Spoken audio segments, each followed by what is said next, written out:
Hello, hello. So this time in my 5 and 5, I have a little countdown because I'm pretty sure that I've blown past that 5-minute thing a couple of times. So anyway, today's topic is technology. So we've talked about people, we've talked about process. Today we're going to talk about technology in the context of data governance.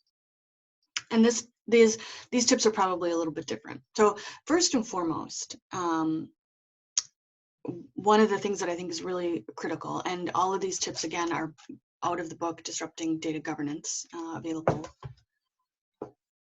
at Amazon, essentially. I feel like I'm supposed to say available where all books are sold. That's not true. So I would stumble over that one. It's available on Amazon. Okay, technology in the context of data governance. Here's the deal. Data governance isn't about technology. And if you take away anything in terms of the tips, I really, really want you to think about that. And I'll explain it here in a minute.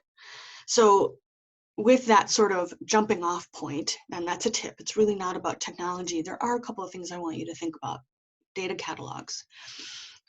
If there has been any new software or piece of technology that has really changed how we think about delivering data governance, and in many cases data in and of itself, to our organizations, data catalogs are it. They're really beneficial. There's a number of great ones out there.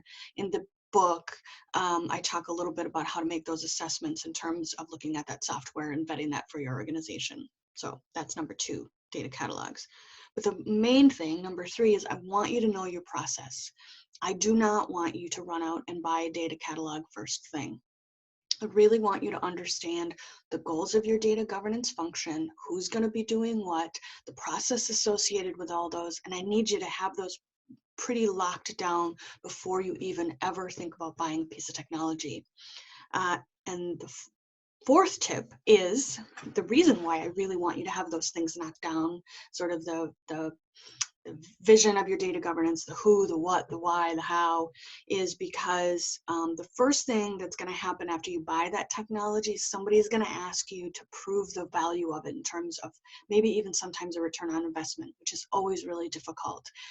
So I don't want you to be hamstrung right away by having to prove a return on investment of a piece of software when you bought a piece of software not really knowing what the data governance process was going to be. I've talked to way too many organizations that spend 2 years trying to figure out how to get a metadata tool in there.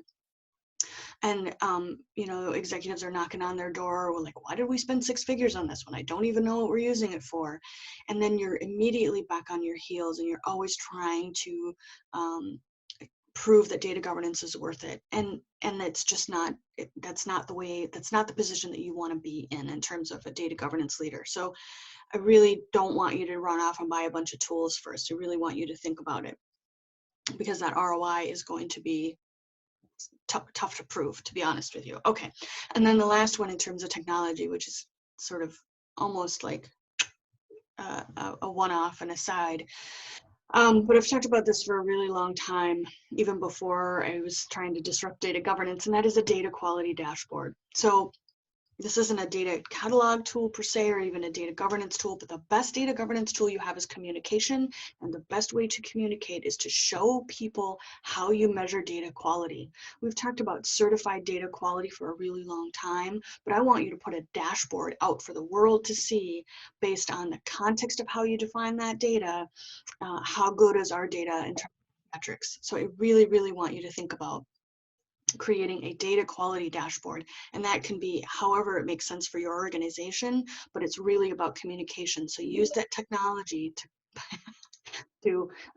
drive that communication about how you present data governance in the context of data quality, because you can't have data governance without data quality and vice versa. So those are my 5 and 5 for technology. I think I did it in 5 minutes, so yay me. It helps to have a timer and then things popping up all the time. So anyway, check out Disrupting Data Governance, and thank you for checking this out.